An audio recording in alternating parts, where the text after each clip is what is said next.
My childhood best friend stole her parents' $500,000 bank card to meet an online boyfriend in person. I alerted her family to freeze the account in time, and the man had one of his legs broken by debt collectors as a result. My childhood friend tearfully admitted her mistake, claiming she had been brainwashed. Years later, we walked hand in hand into the wedding chapel. On our wedding night, she got me drunk and pushed me from the third floor of the villa. I broke my cervical spine and became paralyzed from the neck down on the day of our divorce. She smugly asked me, "Now, do you understand the pain of being disabled?" When I opened my eyes again, my phone screen displayed a message. She had just sent Ethan, "I'm going to meet Jax." When I abruptly sat up in bed and stretched my arms and legs, the long-lost feeling of freedom made me want to cry in my past life. Chloe Davis pushed me from the third floor, breaking my cervical spine and severely damaging my nerves, leaving me unable to speak. The only thing I could do every day was lie motionless on the hospital bed, staring blankly at the ceiling. On the night of my accident, Chloe tearfully told the investigating police that I had drunk too much at the wedding and still wanted to celebrate with more champagne after returning home. Seeing how high-spirited I was, she couldn't bear to dampen my mood. Just as she went inside to get the wine, I accidentally fell from the third-floor balcony. Her makeup half faded. She grew increasingly distressed as she spoke, progressing from quiet sobs to complete breakdown sobs, moving even the police to pity. Yes, who would suspect a grief-stricken bride? Yet I clearly saw the venom in her gaze as she looked at me. At that moment, I finally understood how deeply she hated me. My elderly parents couldn't bear the shock. They both fell ill, and our family business fell into neglect. With the help of her parents, Chloe took over my family's business as the daughter-in-law of the Miller family, while secretly transferring all our resources and clients away. By the time my parents realized it, it was too late. Having lost both my health and all our wealth, I couldn't even afford a caregiver or rehabilitation therapy. Afterward, she wrapped her arms around Jax's waist and stood before me, slapping a divorce agreement right in my face. They kissed and entangled themselves right in front of me, humiliating me. Without restraint, the sheer rage made my vision go black, and I plunged into complete darkness. Chloe and I have lived in the same neighborhood since childhood and have always been classmates. Our parents caught the wave of economic prosperity. My father ventured into business and earned his first pot of gold. As the business needed more hands, and given our family's close relationship with the Davises, my father brought Mr. Davis into the industry. From then on, the Davis family rose to prosperity alongside us. Both Chloe and I were only children. Unlike me, a boy, she was the pampered apple of her parents' eyes from a young age. It wouldn't be an exaggeration to say she was my first love and goddess. She was like an exquisite, fair-skinned porcelain doll, always dressed in beautiful princess dresses, tugging at my sleeve with her delicate voice, calling Ethan, "Big brother, take me to play with you." After our families made money, we bought villas in the same upscale neighborhood. When summer storms poured down, she'd grown accustomed to sheltering under my umbrella. When winter snowflakes drifted, she'd naturally slip her hands into my pockets for warmth. I held affection for this willful yet adorable childhood companion, a fondness born from years of habit, as if everything between us had always been natural and inevitable. I thought she felt the same way about me until she met Jax online. Jax was strikingly handsome with slender eyes and dazzling blonde hair. At first glance, he looked just like a certain K-pop star. Jax claimed he worked in international trade and often traveled abroad to inspect goods, occasionally bringing Chloe little gifts. He was well-versed in romance, booking trendy restaurants in advance, then flying for hours just to surprise her with an unexpected appearance. After sharing a romantic candlelit dinner together, he would withdraw at the moment she was most moved and reluctant to part. It must be said he was simply too good at this. Chloe was utterly enchanted by him, affectionately calling him baby whenever they chatted. To say I wasn't hurt would be a lie, but given our years of friendship, I could still manage to let go gracefully and wish her well until I accidentally saw Chloe's chat history with him. Chloe kept asking Jax why he'd been so unhappy lately. Jax started off pretending to be mysterious, then played hard to get later. Nothing much, just some business issues, a slight problem with the cash flow. "Don't worry, Chloe, I can handle it. The funding gap is about $500,000. I'm really sorry for making you worry about me. Chloe, you've given me such tremendous help. I swear I'll treat you well for the rest of my life." Sure enough, within a few days, Chloe told me she planned to go to another city to find Jax. My heart sank on the surface. I said nothing, only reminding her to be careful on the road. She absent-mindedly agreed. The moment she left, I immediately went to the Davises' house. Mr. and Mrs. Davis were surprised to see me. "Ethan, Chloe said she was going on a trip with a few of your friends." I urged them to quickly check their bank accounts and cards. Before long, Mrs. Davis stumbled out, looking dizzy and unsteady. "Chloe took that $500,000 card, that's the deposit I was supposed to transfer to the company account tomorrow." Fortunately, I discovered it in time. Mr. Davis immediately called the police and notified the bank to freeze the card. Chloe was also persuaded by the police to return. Facing her parents' accusations, she cried with exaggerated remorse, "I'm sorry. I was brainwashed by him. I know I was wrong." Thank goodness Ethan was cautious, otherwise you would have been scammed by that fraud. Mrs. Davis patted her chest and nodded approvingly at me. "It's good that Ethan has always cared so much about you." She lifted her face, her tear-filled eyes blinking as strings of tears fell. She took my hand and gently shook it. "I'm sorry, Ethan, for making you worry. Thank goodness for you." From that day on, Chloe began to show me kindness, and I thought she had finally recognized my worth. Later, with the blessings and witness of both families, we walked into the hall of marriage. It wasn't until after the wedding that the truth came out. Because of the missing $500,000, Jax was run over by debt collectors, leaving him permanently disabled with one leg crushed. For this, Chloe hated me with a venomous passion, so much so that she spent 2 whole years plotting revenge against me, even my entire family. Just as I was lost in memories, my phone vibrated again with 2 new messages. "Ethan, Jax just asked me to meet at the station this weekend. I'm so excited." I thought for a moment, then typed a few words on my phone. "Oh, that's nice, go ahead." Then I quickly shut down my phone. I booked a luxury cruise package for my parents, telling them it was an early birthday gift. After making the arrangements, I rushed to a neighborhood cafe not far from home and chose a seat by the window. I saw Chloe pacing back and forth in front of my house with her phone, then ringing my doorbell before walking away with a disappointed look. I bet she wanted to beg me to be her scapegoat. 2 more hours passed. She must have grown impatient and taken a rideshare alone, suitcase in hand. I immediately powered off my phone and moved to stay at another apartment temporarily. That evening, when I turned on my phone, a flood of unread messages poured in at once. "Ethan, I want to tell my parents I'm going on a short trip with you and a few friends. Are you home? Why aren't you replying my messages? There's something else I wanted to tell you. Why is your phone turned off? I'm running out of time. I have to go now. Cover for me with Mom and Dad. Okay, you're the best." Besides Chloe S., there was also Mr. Davis S. He asked me if Chloe had gone on vacation with me and told me to take good care of her. I didn't reply. In my past life, our whole family had treated the Davies as our own. My father brought Mr. Davies into the business, making their family wealthy. I doted on Chloe and genuinely treated the Davies couple as if they were my own parents. But after Chloe set me up, their first thought wasn't how to save me. It was how to cover for their precious daughter later. They even worked together to drain my family's assets. They're all birds of a feather, not a decent one among them. As I thought about it, a cold smile involuntarily appeared on my lips. I opened Chloe's Instagram and quickly scrolled through her latest posts. Having grown accustomed to assembly line tenderness, I'm especially moved by clumsy sincerity. Because there's a perfect score in my heart, everyone else falls short. Life is already brief. Without you, where's the joy from now on? I'll defy conventions only for you. The accompanying images showed Jax's handsome back as he carried her luggage, their tightly clasped hands, and several snapshots of scenic views and delicious food along the way. I was just an assembly line of tenderness, while Jax was all clumsy sincerity. I was the almost, but not quite extra, while Jax was the one and only perfect score. This contrast really hits the mark. Well then, let us see what kind of ending awaits this pair of star-crossed lovers in this lifetime. At night, my phone started ringing like crazy. It was Chloe's number. I hung up, but she called again at this hour. She should be having a sweet time with Jax. Why would she have time to call me? Unable to resist my curiosity, I answered, but the voice on the other end was an unfriendly man.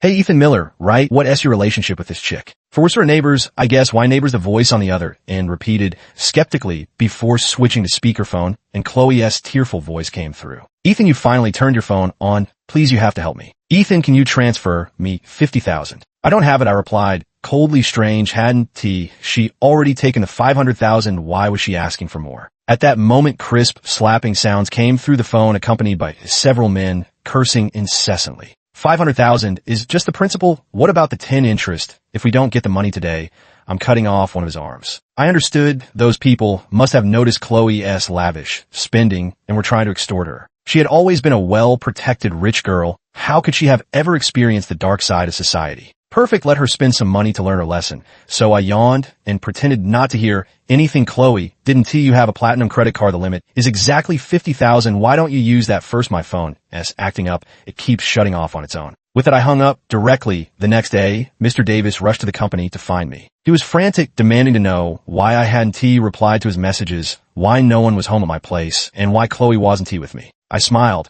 and said, "Uncle, listen to yourself. Chloe S. a grown woman, not some pet. I keep on a leash. I can't just tie her up with a chain, can I?" His expression shifted repeatedly, probably remembering he still needed my help, before quickly putting on a friendly face again. All right, I get it. Chloe must be sneaked off on vacation with friends. Also, Ethan, could you lend me 500,000 for some cash flow? He said, growing agitated again. There's a temporary issue with the deposit payment to Apex Corporation. I raised an eyebrow. So he already discovered that $500,000 had vanished in a thin air. Uncle Davis, would you like to borrow this 500,000 as a personal loan or under the company's name? My question caught him off guard. I continued, personally, I don't have that much money. If it's under the company name, we'll need to sign a contract. For the project with Apex, I'll invest this 500,000 as capital shares. Is that acceptable? He finally understood, his plump face instantly flushing crimson like pig liver. Apex is the industry leader renowned for their advanced craftsmanship and exceptionally high product precision, coupled with their impeccable reputation for never missing delivery deadlines. Their products have always been in high demand.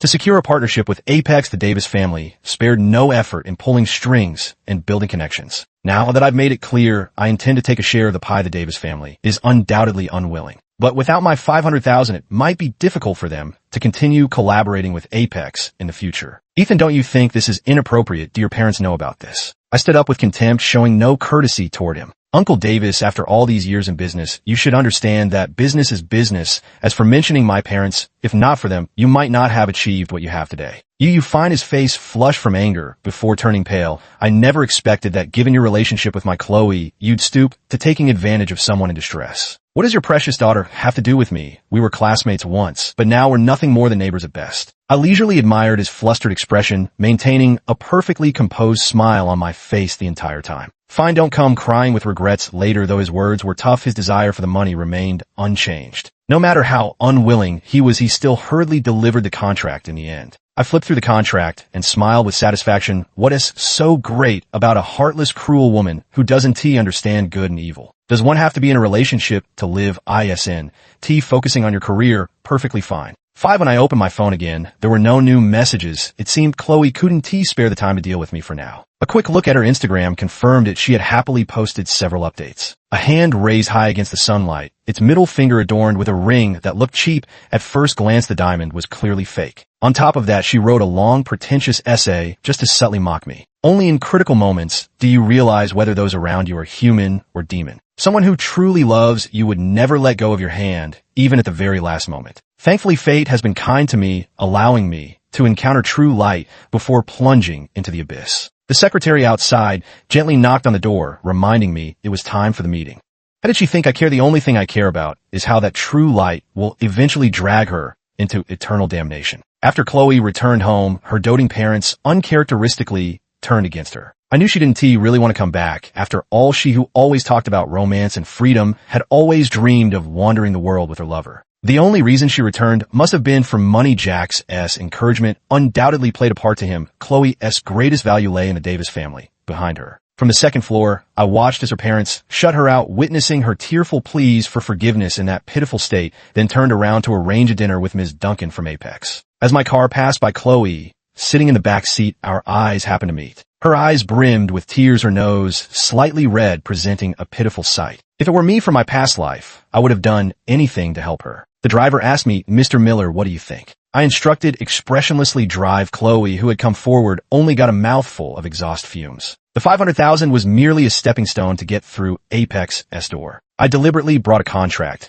and after a few rounds of drinks, I presented this highly sincere agreement. If Apex collaborates with our company, I'm willing to offer even more generous terms. Ms. Duncan from Apex smiled faintly as she flipped through the contract. Based on the terms, I roughly estimated Apex could gain a full 10 more profit. Mr. Miller, you're really cutting your own margins thin. I hope my sincerity meets Ms. Duncan's satisfaction. Apex's products have always been widely recognized in the industry here. I hope our collaboration can reach new heights, perhaps elevating our partnership to a strategic alliance. Seeing Ms. Duncan's growing interest, I continued. My goal is to achieve mutual success with our partners. As for profits, I'll find ways to compensate elsewhere, though that will require Ms. Duncan's assistance, such as collapsing the Davis Group and seizing their entire market share. Ms. Duncan probed, raising an eyebrow as she studied me. I smiled and lifted my wine glass without confirming or denying. In my past life, the Devises had exploited my paralysis to secretly hollow out my family's entire business empire. This time, let me strike first. Although I don't know what happened between you and the Davis family,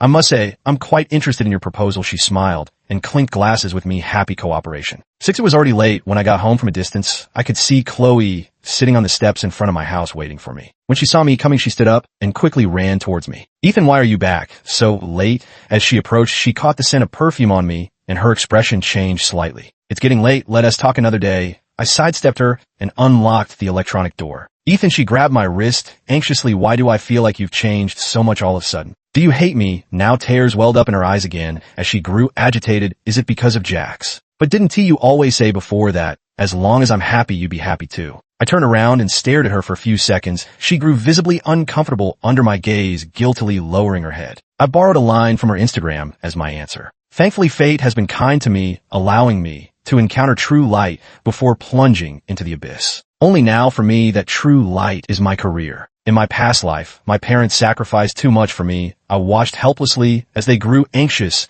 and heartbroken for my sake, their hair turning white overnight. I witnessed them drowning in tears, living in a daze day after day, until the company they had painstakingly built over half a lifetime was hollowed out by the Davis family of parasites. Their only son was even reduced to a cripple by their schemes. In this lifetime, I will live for myself and for them. To love others first, love yourself. To seek love first, secure your livelihood. If you bloom, butterflies will come. If it's about borrowing money, forget it. I'm not an ATM. I shook off her hand, turned to close the door, and didn't forget to wish her good night. Not caring in the slightest how ugly her expression became, $50,000 was no small sum, and with the money disappearing without explanation, Mr. Davis ultimately chose to call the police. By the time Chloe found out, it was too late at Mr. Davis's urging. The police quickly traced the money's destination, leading them to a man named Vince, the very same loan shark. Soon Vince was apprehended. In addition to being suspected of loan sharking and illegal violent debt collection, he was also found to be involved in organizing illegal gambling operations and smuggling contraband. He would soon face prosecution. But the $500,000 had already been laundered through various channels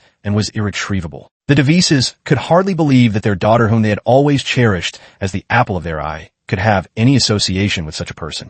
Chloe took all the blame upon herself, claiming she had been deceived by friends she went out with. The Devises were grinding their teeth in anger, but there was nothing they could do. They ultimately froze her credit card. Meanwhile, Chloe still hadn't paid off the $50,000 credit card debt she owed, and she was about to face a lawsuit from the bank. Before she could even dwell on that trouble, something worse happened. With Vince arrested, his gang issued a kill order on Jax, vowing to avenge their boss. Jax didn't dare stay put any longer. He had no choice but to flee overnight and seek refuge with Chloe. After work, sitting in my car, I saw them embracing passionately in the shadowy corner of the Davis family villa. Moments later, the two walked hand in hand through the front door of the Davis residence. However, the Devises were far from pleased with Jax. Though not exactly paragons of virtue themselves, having weathered the business world for years, they weren't as easily fooled as Chloe. A few rounds of polite conversation and probing at the dinner table quickly revealed that Jax's so-called international trade business was far from reliable. Mr. Davis bluntly demanded that Chloe break up with Jax. That night, the Davis household erupted into a rare family war. Later, I heard from other neighbors that their argument lasted well into the night, so late that nearby residents couldn't help but come over to complain. The moment we entered, we saw Chloe holding a knife to her own throat, threatening her parents. If they insisted on forcing her to break up with Jax, she would kill herself right before their eyes. In the end, Mr. Davis was nearly driven to a heart attack, while Jax swaggered out with his arm around Chloe. The neighbors shook their heads and murmured among themselves, casting pitying glances my way. I used to see how you treasured the Davis girl like a precious gem and envied her good fortune. Now, it seems she never knew how to appreciate it. Another neighbor clicked their tongue in sympathy. She's a born drama queen. Just the other day, she was shouting about cutting ties with her parents at home. Exactly, I saw her dragging a huge suitcase with all her designer bags and expensive jewelry. Kids these days, really. I feigned a few sympathetic sighs before hurrying home, afraid I couldn't hide the smile tugging at my lips. Not long after, a former classmate, Leo, specifically called me to say he spotted Chloe at some underground casino. Your little princess is quite the wild one, already learning to play cards at underground casinos. Need me to find someone to keep an eye on her. After receiving my negative reply, he sighed, never thought you'd lose to some street punk. I corrected him, he no fool, just wait and see there's a good show coming up. I went to the underground casino. Leo had mentioned the place looked like a nightclub on the surface, but hidden in the VIP rooms underground were numerous gambling tables. Leo had spent his early years running with his brother's gang and knew these places like the back of his hand. He led me through a maze of underground passages, stopping at a large iron door where he punched in the access code with practiced ease. Taking a drag from his cigarette, he pointed to a room ahead there. Here, today, table 2. Chloe had chopped off her raven black tresses into a short crop dyed a vivid flame red. A short jacket studded with rivets hung half open, revealing a tight, low-cut tank top underneath. Indeed, environment doesn't just change a person's character, it alters their sense of style too. After just a few days apart, she had transformed from that refined, elegant, rich girl into a streetwise hottie. If Leo hadn't pointed her out, I might not have recognized her. Jax casually chewed gum as he leaned in to whisper something in Chloe's ear. She gripped her cards tightly, her face etched with tension, leaning slightly forward with shoulders hunched. As players revealed their hands one by one, Chloe's expression shifted from nervousness to delight. She slammed her cards onto the table and jumped up with an excited scream. We won, Jax domineeringly pulled her close and planted a fierce kiss on her cheek. With a wicked grin, he helped her gather the chips. See, I told you I had someone divine your fortune, said your luck has been great lately, should play a few more rounds cash and big. Chloe was electrified, her face flushed with excitement. The next round, she didn't hesitate to push in a hefty stack of chips. I whispered to Leo, how much does Jax get for introducing clients like Chloe? It depends, but definitely at least 10%. Looks like Jax is back to his old ways, gambling to fund his gambling. Crossing my arms, I kept watching. Just as I expected, Chloe's luck took a turn for the worse in the next round. She bit her lower lip hard, glaring fixedly at the dealer who had taken her chips. It's all right, babe, we'll win it all back next round, Jax kindly cheered her on. But the next round and the one after that were still losses. Chloe was visibly rattled, and under Jax's impassioned urging, she chose to bet all her remaining chips all in. I didn't even need to look at the cards to know she was doomed to lose, because the expression on Jax's face said it all. After revealing her cards, she lost completely. Chloe sat slumped in her chair with a numb expression, her face ashen with defeat. Jax patted her shoulder sympathetically before turning to step outside for a cigarette. TCH, of all people to trust Chloe, had to pick that bastard Leo. Clapped me on the shoulder. So you really want to intervene? I glanced at him. Do you know what my grandmother's secret to longevity is? Mind your own damn business. I'm only here for the show today. As I turned to leave, I caught sight of someone staggering toward me in my peripheral vision. It was Chloe. She clutched my hand desperately and pleaded, Ethan, what are you doing here? Before I could answer, her eyes lit up. Are you here because you were worried about me? I knew it. You still care about me. You've always been the best to me. By the way, Ethan, could you lend me $50,000? I was so close to doubling my money. Just now I'm really on a winning streak today. I subtly withdrew my hand and smiled. Sorry, I don't have it. 20,000 will do. No, 10,000. Just 10,000 is enough. She clutched my sleeve even tighter, widening her eyes in desperate plea. Not a single cent. I frowned and took a step back. Miss Davis, you're wrinkling my clothes. What are you here for then? Bored out of your mind, her eyes reddened with rage. Heard there was free entertainment here. Now that the show is over, I should be going. Ethan Miller, I've begged you this much, and you still want tea. Help me. She cried out in despair. It's just 10,000. It shouldn't mean anything to you. I turned my head and stared at her coldly. Easy for you to say. Have you ever earned a single dollar with your own hands? In a previous life, the Davis family rose to prominence. Under my family's leadership, she grew up in wealth, the cherished jewel of both families. With every aspect of her life attended to by maids, I handled all external matters for her, leaving her without a single worry in the world. I offered the best within my means along with my genuine heart, only to receive her deepest hatred in return. I turned to leave. She tried to chase after me. But how could the casino staff let her go? Several burly men immediately seized her shoulders and dragged her back inside by force. Her hair was disheveled from struggling, her voice hoarse, tears mingling with makeup streaming down like two muddy trenches. 9 days later, I received a call from Ms. Duncan at Apex Corporation. She informed me that my proposal had passed the board review and gained approval from most senior executives. The Miller Group is a highly capable company and, more importantly, one with impeccable credibility. Coincidentally, I just received some news as well. The Davis Group has defaulted again. The deposit for an order placed with Apex hasn't arrived on schedule. I suspect the most immediate reason is Chloe's overdue credit card payment of $50,000. The bank must have started contacting her emergency contacts. And then there's her gambling debts. It's truly hard to imagine how much money she's lost with her reckless betting habits. It must be a substantial sum to leave even the Davis Group struggling to cover the deposit. The Davises still couldn't bring themselves to be ruthless. They'd rather breach the contract and grudgingly pay off her debts than have their only daughter's scandal exposed. But Chloe clearly didn't understand her parents' well-intentioned efforts. Sure enough, early on a weekend morning, the shouting from the Davis household across the street woke me up again.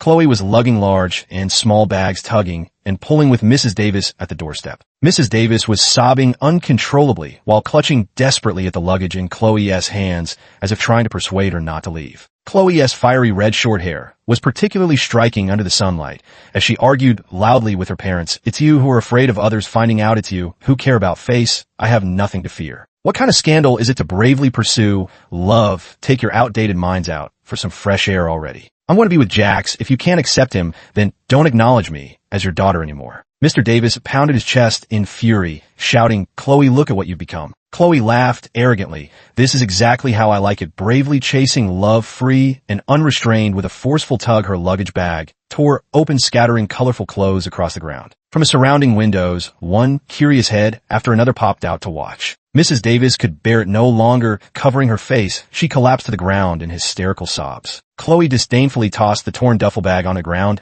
"I never begged you to help me repay the debt. You did it willingly. Besides, they're running illegal operations. Jax said they can't do anything to me, even if I don't pay them back. What's a little mistake? I'll definitely stand by him to make a comeback. And when that happens, all of you will regret this." She turned her face toward my second-floor bedroom window, glaring viciously at me. Clearly those words were aimed directly at me. I even gave her a sincere round of applause for her bravery. In my past life, I had already grasped the fate of everyone. Now, in this life, as both an actor and a spectator, I can't wait to see where our destinies will lead. On the day I officially signed a contract with Apex, Mr. Davis came to me in a furious rage. He was overwhelmed by his precious daughter's antics and had no mind for company affairs. He probably only learned the news from the media. The Mr. Davis before me had grown noticeably thinner, with dark sagging skin and large eye bags resembling giant beehives, his lips cracked and dry. Even the ever-youthful Mrs. Davis has suffered a dramatic decline in her looks, her once beautiful eyes now dull and lifeless. Time spares no beauty, but ungrateful children certainly do. Their current state bears an uncanny resemblance to how my parents looked in their final days during my previous life. Mr. Davis confronted me angrily. Well, Ethan Miller, who would thought you'd poach my suppliers and sign exclusive contracts with them. Uncle Apex ISNT stupid. They analyze for themselves which partnership is more beneficial. But don't worry, we'll still share profits from the collaborative project. According to the contract, you'll be financially secure for the short term, though. I can't say the same for the future, I replied calmly. Ethan Miller, I practically watched you grow up. If you couldn't win Chloe's heart on your own merit, that's no reason to take out on us. He must have lost his temper completely to say something so childish. I smiled in response. You must have forgotten the Davis family owes its current standing to the favor of our Miller family. But please remember, in terms of business, we have always been competitors. As for your daughter's heart, what kind of nonsense is that? I couldn't care less. Speaking of Chloe, I nearly forgot to tell them. Chloe went abroad with Jax, and not through legitimate channels. According to Leo's information, they likely left by illegal means. As for where they went, well, naturally, wherever he could make money, he took her there. A few days later, my parents, who had been traveling abroad, suddenly rushed back home. I went to pick them up at the airport myself and asked why they hadn't visited more places while they were away. My mother pulled me aside and said with a grave expression that Mrs. Davis had contacted her. The Davis family cares deeply about their reputation, so for them to swallow their pride and reach out must mean they're truly desperate. A few days ago, the Davis family received a ransom call from a Southeast Asian country. A man with a foreign accent said their precious daughter was in their hands and demanded $1 million in ransom. Chloe's hoarse sobs and pleas for mercy came through the phone. Mrs. Davis's legs gave way, collapsing on the spot from sheer terror. Realizing I was dead, and they eventually reached out to my parents for help. My father said, I heard Davis Corporation's business has been struggling lately, losing many projects. They can't come up with that much money. With that, he gave me a deep look. Our company's performance is actually thriving. I've already reviewed all the financial reports on the plane. You even managed to bring Apex on board. I didn't know how to explain it to them. Things like rebirth and changing fate, they'd never believe it. My parents before me looked rosy-cheeked, probably from having a good time and eating, while my father's face had grown even rounder. Thinking back to their gaunt, aged appearances in my previous life, my nose stung with emotion. So many words caught in my throat at that moment. Even if they want to scold me, I'll accept it. After all, nothing in this world is more important than family health. 11 to my surprise, my father just sighed and patted my shoulder. That's my son, you did well. Apex originally wanted to cooperate with us, but your Uncle Davis kept actively persuading me. So I didn't agree with Apex. We thought that if you and Chloe got together, there wouldn't be any need for competition between us. After all, both family businesses would eventually belong to you too. Your father knows you like Chloe for your sake, earning less ISNT. A big deal. If Chloe lives comfortably, you'll be happy to want to you. I just never expected Chloe to turn out like that. All I can say is perhaps she didn't become that way. Maybe that was always her true nature. That is precisely why my wholehearted devotion in our past life couldn't earn her sincerity, while a single word from Jax could make her move mountains and cross oceans. I never deliberately harmed her. The only thing I did was respect her choices and her fate. At my father's suggestion, the Davis family reported it to the police. After all, the ability to demand a sky-high ransom of $1 million proves these are no ordinary kidnappers. They must know the Davis family's circumstances inside out. One can only wonder how much Jakes will pocket from this deal. And who knows if Chloe's belief in so-called true love would completely shatter if she ever learned the truth. I stared at the stack of documents and photos Leo had obtained, lost in thought. The photo showed a heavily pregnant woman. 6 months later, thanks to the efforts of the police, Chloe and several other hostages were successfully rescued and brought back to the country. It was said that Mr. Davis had sold his company shares to bribe a powerful local figure in Southeast Asia. The prolonged inhuman abuse caused Chloe's mental state to deteriorate, often leading to uncontrollable crying fits and tantrums diagnosed by the hospital as post-traumatic stress disorder. Mrs. Davis wept daily, forcing herself to muster the energy to care for her daughter at home. After selling his company shares, Mr. Davis could no longer afford their current lifestyle. The family moved to a small apartment in the distant suburbs. My parents suggested going to visit and asked me to drive them there. I understood their intentions. After all, our families had known each other for decades, and my father and Mr. Davis had once been colleagues. With such a major incident happening in their family, I couldn't just not show my face. I readily agreed. After all, there was something I wanted to tell Chloe too. The Davis family's new residence was in an old-style apartment building with dimly lit hallways and dust-covered stair railings. Mrs. Davis was the one who opened the door. The modest two-bedroom apartment was a world apart from their former living conditions. Chloe sat motionless on the bedroom floor, staring blankly out the window. Wiping her tears, Mrs. Davis said that aside from occasional outbursts of crying and tantrums, this was how she remained most of the time. Her once plump and rosy cheeks had completely sagged, her lively eyes had lost their sparkle, and her dry, unkempt hair hung limply over her shoulders as if neglected for a long time. She glanced up at me, snorted through her nose, and considered that a greeting. "Ethan Miller, you're here to laugh at me, aren't you? Let me tell you, I don't regret a thing. If I hadn't accidentally gotten separated from Jax and been kidnapped, we'd have built a successful business together by now and be living happily. Jax will definitely come looking for me." I sat down across from her with a mix of amusement and exasperation, sliding several photos in front of her. The first photo showed a pregnant woman who looked at me in confusion. She continued flipping through them. Her fingers stopped at the third photo, then immediately began trembling uncontrollably. "You didn't recognize that woman earlier, but surely you remember this man?" I asked, savoring her reaction. Though that signature golden hair had been dyed back to black, that face undoubtedly belonged to Chloe's unforgettable true love. Jax, in the third photo, he was pushing a stroller with his left hand while holding the hand of a woman in a long dress with his right. And that woman was none other than the pregnant woman from the first photo. Jax was originally a love scammer who relied on his looks, often pulling off romance fraud schemes. After his girlfriend became pregnant, he began to entertain thoughts of leaving his criminal life behind. But having been in this line of work for so long, breaking free wasn't an easy task. It required paying an exorbitant severance fee, so he set his sights on Chloe, a spoiled greenhouse flower from a wealthy family, arrogant, yet naive, and even more precious, possessing a rebellious and restless heart. Was there a more perfect target than this originally? He had planned to stop after embezzling the over $500,000, but the Davises' decision to report him to the police nearly put him in grave danger. Their words had also wounded his pride, fueling his resolve to exact revenge on the Davis family. There was no doubt his revenge was successful. He exposed Chloe's financial secrets, sold her off for several $100,000, and simultaneously brought ruin to the Davis family's business. His girlfriend was due to give birth soon, and there were many expenses to cover. This was the truth of the matter. Chloe's face turned ashen, her lips trembled, and 2 streams of hot tears rolled down from her lifeless eyes. As if unwilling to show weakness in front of me, she desperately covered her mouth like a beast on the verge of collapse, silently and despairingly whimpering. "Is this the life you wanted?" I left the stack of documents and photos with her. "All his information is here. Whether to report him to the police is your decision." On the 13th at month's end, I saw the news of Jax's arrest. Beneath the eye-catching headline, every single one of his crimes was meticulously listed. There were so many lines that I didn't even have the patience to read through them all. He truly had a long list of crimes. Seeing this, you might think I'm too kind, going out of my way to provide the criminal's information for her revenge. But you'd be wrong. I simply wanted to watch her despair as her inner faith shattered before personally sending her former true love to prison. She wasn't nearly as noble as she imagined herself to be. Once she learned of Jax's true actions, she would hate him more than anyone else. Given her temperament, sending him to prison would be the least of it. She'd be willing to inflict far crueler punishments on him. After all that, exactly how she treated me in our past life. Now she'll understand what it feels like to be betrayed by someone she held dear. I am a law-abiding citizen who upholds the rules. Compared to physical revenge, psychological destruction is far more fitting. The first batch of products jointly developed with Apex was launched as scheduled, creating significant market impact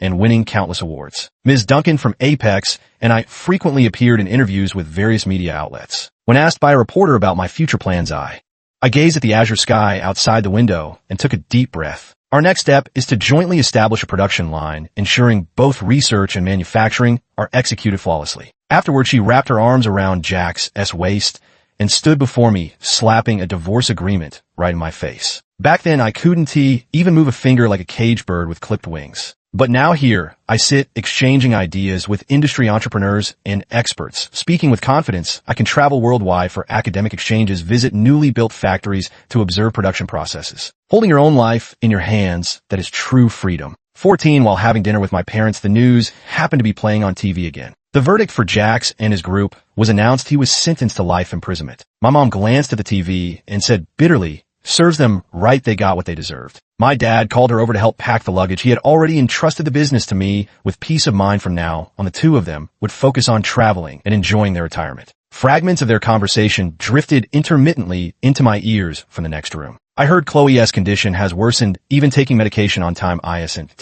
helping. The other day, I ran in her mother. Her hair had turned completely white and her back was hunched over. Didn't Ethan used to like Chloe quite a bit now? It seems that boy has nothing but work on his mind, my mother sighed. The path is always one's own choice, my father added. Come to think of it, it's strange. I had a dream just the other day. I forgot the details after waking up, but it was something about Chloe marrying our Ethan only to find no happiness in their marriage. Anyway, as long as our son is happy. I pushed open the window by the dining table and a warm breeze carrying the scent of spring rushed in.